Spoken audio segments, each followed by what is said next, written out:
The Night Stalker, the chilling true story of Richard Ramirez. In the summer of 1984, a shadow crept through the streets of Los Angeles, a predator who struck under the cover of darkness, leaving behind a trail of blood, fear, and satanic symbols. His name was Richard Ramirez, but the world would come to know him as the Night Stalker. Richard Ramirez was born in El Paso, Texas in 1960. But his descent into darkness began early.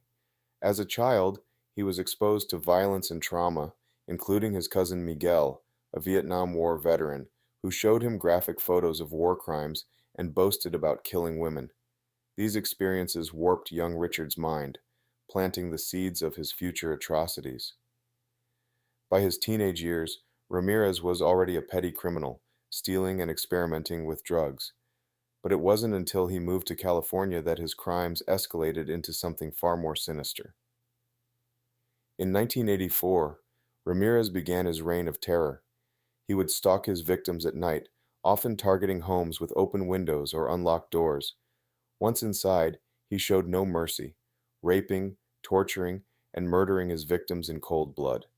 His signature? Satanic symbols left at the scene, like pentagrams drawn in lipstick or carved into walls. The media dubbed him the Night Stalker, and the city of Los Angeles was gripped by fear. No one felt safe. People installed security systems, bought guns, and slept with lights on, but Ramirez always seemed one step ahead. Law enforcement was under immense pressure to catch the Night Stalker, but Ramirez was a ghost, leaving few clues and no discernible pattern behind. That is, until one fateful night in August 1985. After a brutal attack in Orange County, Ramirez fled to East Los Angeles. But this time, luck wasn't on his side. A group of civilians recognized him from a police sketch and chased him down.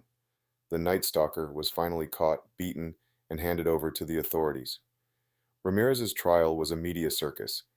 He reveled in the attention, flashing satanic symbols and taunting the families of his victims. In 1989, he was convicted of 13 murders and sentenced to death. But justice moved slowly. For over 2 decades, Ramirez sat on death row, becoming a macabre celebrity among true crime enthusiasts. On June 7, 2013, Richard Ramirez died of natural causes in his prison cell, but the scars he left on his victims and their families remain to this day.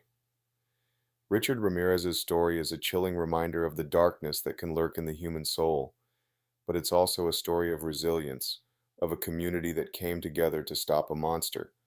The Night Stalker may be gone, but his legacy serves as a warning to never let our guard down, even in the safety of our own homes.